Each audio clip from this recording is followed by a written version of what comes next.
What's up, everybody? I'm Brian, here with Israel and Vince. We're recording back to back, so we're wearing the same clothes. we didn't wear these like 2 weeks straight. Yeah. So we're gonna just go over our top metal recordings of the year. So our favorites. We have a few up already by some guests over at metalswapme.com. Astrid and Jesse so far have given theirs. We got a couple. We got one from Eric, and probably Todd is going to list his. Oh, great.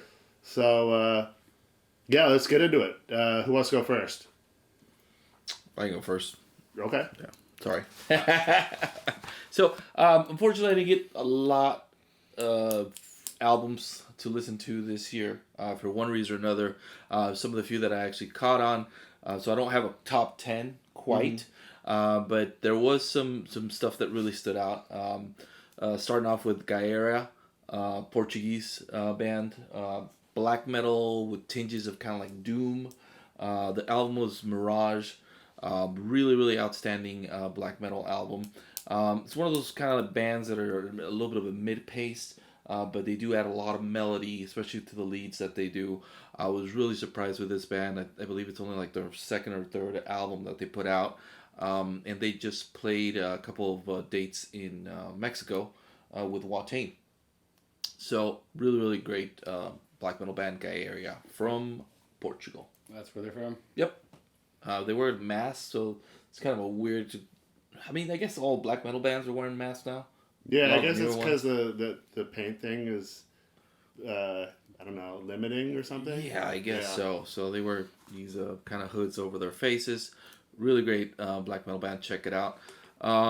My second pick was Goatwhore, Angels Hung from the Arches of Heaven. A really surprising album from Goatwhore, at least in my case. I'm not a huge Goatwhore fan. I like some of the albums, but this one really kind of put them over the top for me. Very well executed guitars, especially the leads. The production was very well done, and a lot of very punishing songs. These guys kind of tend to mix thrash, death metal, and black metal kind of all in the same thing, and they do it really well, especially with this release.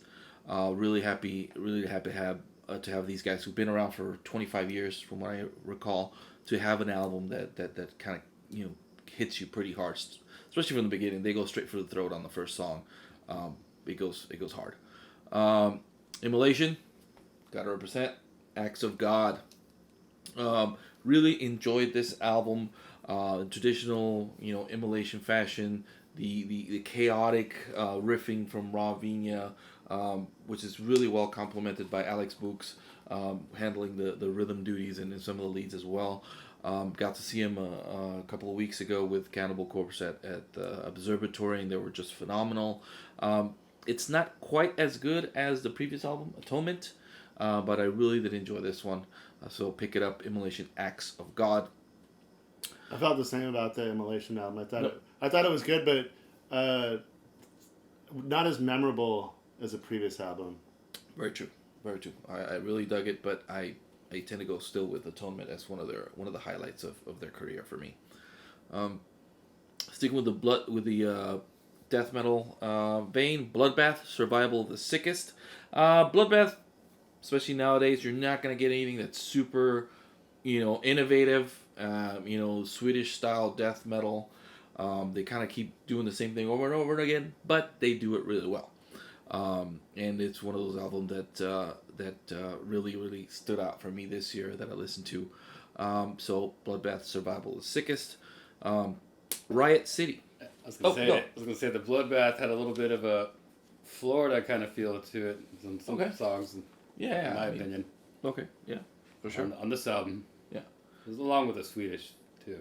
Yeah, and I think they've kind of strayed a little bit away from the classical Swedish stuff like Entombed and Dismember. Yeah, I was starting to hear a little bit more, maybe Obituary and Morbid Angel kind of in there now, or something like that. Mm-hmm. It's cool. For the traditional heavy metal, I got Riot City with their second release, Electric Elite. These Canadian guys are doing the heavy metal, speed metal kind of mesh thing really well. So I really enjoyed this second album. They have a lot of influences from Judas Priest, so you can kind of hear that quite a bit. Some Exciter kind of vibes that I get as well from this release. So it was really good. Riot City Electric Elite. Belphegor, man, I haven't talked about Belphegor in a long time. The Devils. Belphegor is a guarantee of brutal black and death metal, or death and black metal, I guess you could say. Really enjoyed the Devils.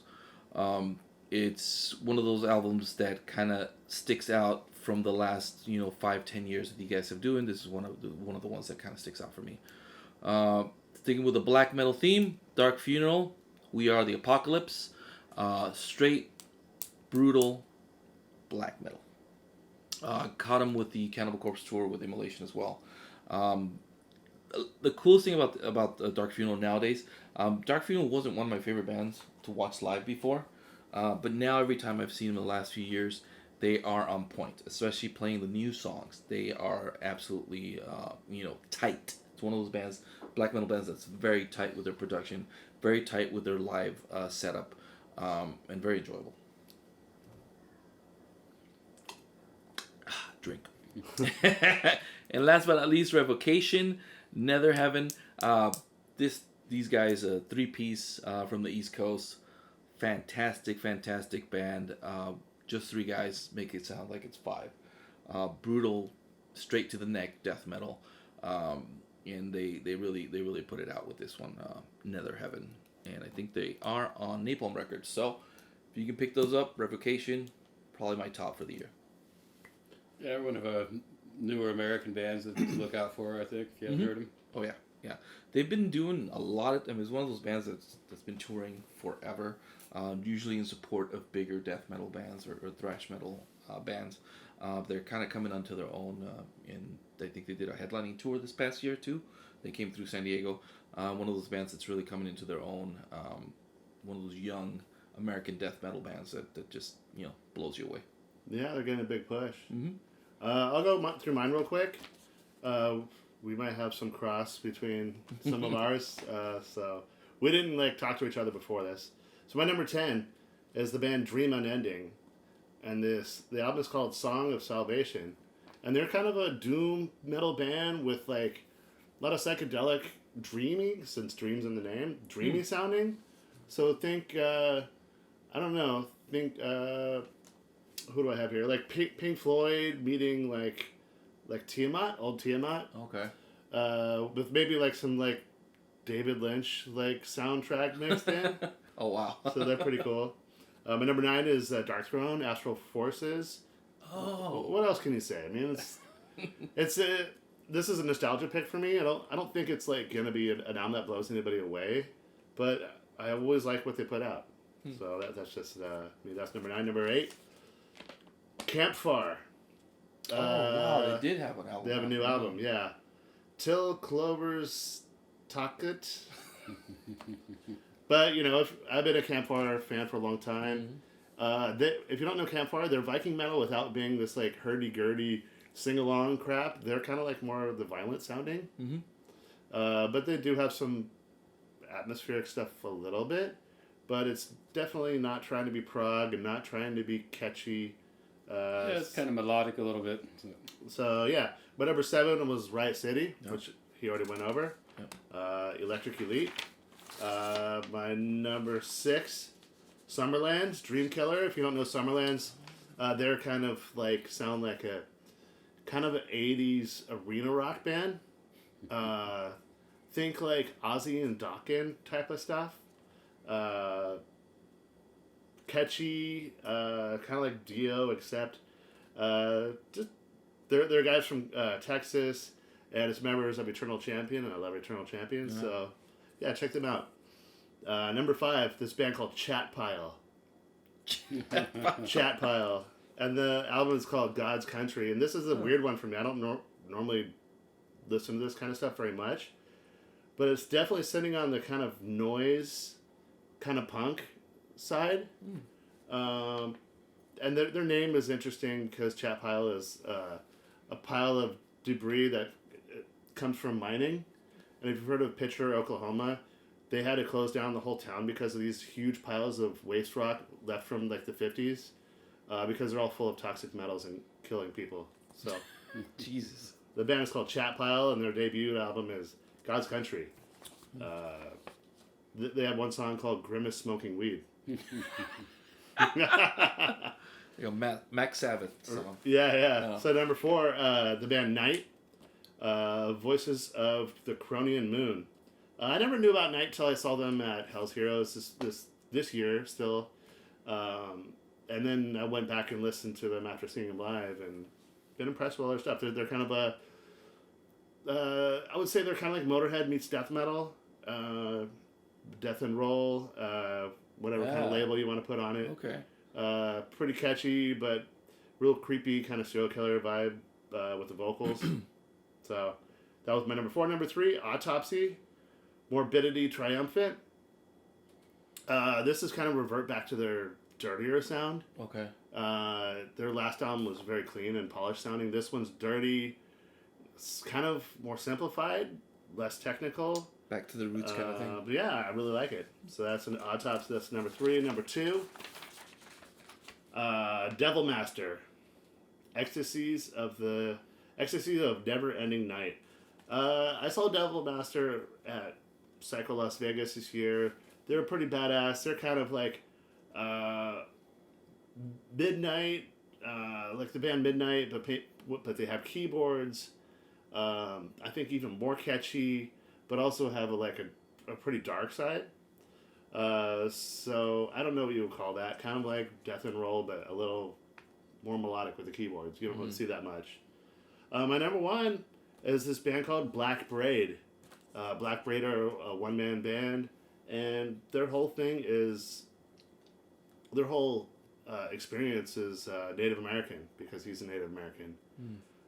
So if you like bands like Agalok, or Agalic, I've heard people call them, check this band out. They're pretty good. I would say Panopticon fans would like them too.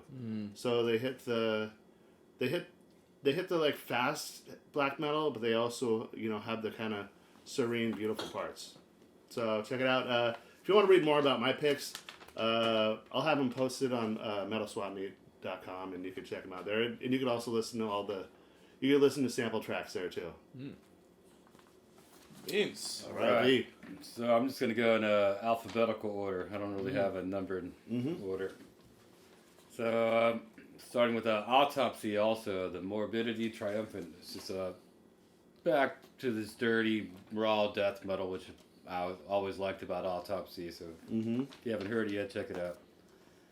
And then the next one is the Blood aus Nord, the Blut aus Nord, this Harmonium. I don't know if you guys heard them. They're from France. And psychedelic, atmospheric black metal with fretless guitars. The guitars itself or the bass? The guitars are fretless. Oh, okay. That's That's cool. why they kind of have a weird, dissonant kind of sound and some stuff. So you could really do the weird slides. And the bands and stuff. And then another one I picked was Death Spell Omega, The Long Defeat. Not really a huge Death Spell Omega fan, but it was a good album. I thought it had, if you heard them before, you probably know what to expect. It's kind of dark and has some slower parts and faster parts and stuff. So, one I really liked that I never heard of before was Haunted Shores, Void. I think it's some of the guys from Periphery. I don't know if you heard them. Yeah, Periphery. It's I think it's an instrumental album. There's no vocals. Starts off kind of just really raw and like almost like the first the fourth Ulver album, the Natan's Madrigal, but then the production actually is good. So check it out. It's really atmospheric and technical, especially for an American band. Something to look out for. Another one was actually a Mexican band, Hocico. Hyper Violent. They're kind of a industrial band, but they also got some metal parts on this album and stuff too. If you haven't heard them, they're really dark and kind of extreme vocals, kind of maybe some distortion on the vocals, and they seem to have they kind of jump back and forth between like the full-on electronic kind of industrial thing, and then to the straight up like hit you in the face kind of metal, death metal sometimes. Yeah, especially on this album, they had some metal parts. Usually, most of the time they don't. On this one, they did. Even without it, I like them. But even with, it's a cool mixture, and the keyboards are really cool. Yeah, and from what I hear, they kind of do that when they play, depending on what type of festivals or shows they're playing, they will mix up their playlist to that. So they could play like Metal Fest, and then you could play some like raves and shit. yeah, like some crazy, like more Yeah. like a gothic kind of thing. And then I've seen them also have like people come out with like a Mayan outfits and stuff and do some like instruments and stuff. Too. Yeah, no, it's a very interesting band. Yeah. And then next one was Immolation, Acts of God, another great death metal album, probably one of my favorite death metal bands. I thought it's a little bit darker than the Atonement, a little bit more straightforward. But I kind of get what you guys mean about the Atonement. Maybe it was a little bit more catchier. You could dig the songs a little bit more. I think this one was a little bit darker and more faster and harder a little bit. Then another one was surprisingly to me was the new Ozzy album, Patient Number 9. I know he doesn't write most of the shit, but it's got Eric Clapton, it's got Tony Iommi on there, it's got Zach Wilde, it's got Jeff Beck, it's got all kinds of guitarists and stuff, and some of the songs are pretty cool. So Do you think this will be his last album? I wouldn't be surprised. No. I was wondering if maybe that's why I had so many guests on there. Yeah, especially with the news you hear about his medical state. Yeah, he keeps canceling shows and stuff. So, another one that was surprising I never heard of was Sakis Tolis from Rotting Christ, his solo album, Among the Fires of Hell. It's really good. I don't know if you like Rotting Christ, but it's kind of. I listened to that when it came out, but I forgot about it. Yeah, it's kind of similar, melodic, dark, Greek style metal. Really cool. Check it out. And then another one was Psy from Japan, their new album Shiki. It's a little bit more metal than the last couple of albums. Some of the other ones get more psychedelic, and some people say they sound like Pink Floyd sometimes. But this one was more metal and a little bit more straightforward. Still has a lot of atmospheric parts and keyboards and some saxophone and weird vocals, and really interesting album. I would recommend it. And another last one here is only EP, but it's another Greek band, the Thou Art Lord, and it's called Demoniorum, and it's this latest album since her last full length. Forgot what it was called, Pulse of Lucifer or something. Yeah, it's a killer EP. Check it out. It's a Greek black metal, atmospheric, dark. I think Brian said it reminded him of the speed metal, the riffing. So. And that was a project that Sakis from Rotting Christ was involved in as well, right? I think it has a member from Rotting Christ too. Yeah. Oh, okay. I think he might be still involved. Who knows? But yeah. So if you have your picks for this year already, or even if you don't, shoot us some of your favorites. A lot of stuff that we didn't get to listen to this year because of everything that was going on. But I'm always looking for suggestions for sure. Yeah, put in the comments what your favorites are, or if you didn't know some of the bands that we mentioned and you went and checked them out, let us know what you think. Yeah. If they're shit, let us know. if they're a steaming chat pile, let us know. If they're a steaming chat pile, please let us know. But maybe now that probably once the new year's over, we can make more of these videos and we'll make announcements and stuff. Start checking out some of the newer stuff when it comes out. Yeah. What about what was your favorite concert of this year? If you had to pick one, real quick. That's a good question. For me, it was Hell's Heroes that I went to. That festival was amazing, and I'm going back this year, in 2023. Wow. For me, it was I would say the Merciful Fate at the Psycho Fest. That was pretty awesome, and seeing everyone cheer afterwards was pretty amazing. Yeah, that's cool. I think for me, possibly the Iron Maiden. Yeah, that was good. It's always a highlight. It was a great day with everybody hanging out and everything. So I think Iron Maiden might have been one of the tops. Close second, probably the Cannibal Corpse one, man. That was pretty cool. Observatory, Cannibal Corpse Simulation. So much, I'm sure it will be fun. Yeah. We can't predict the future, but maybe we can. Maybe it'll be good. Yeah. What was your favorite shows? Yeah, let us know what you thought of shows, because there was a lot of them here in San Diego, so that was cool. Or if you want any cool festivals, let us know as well. But yeah, time's almost up there. Well, all right. Talk to you guys later.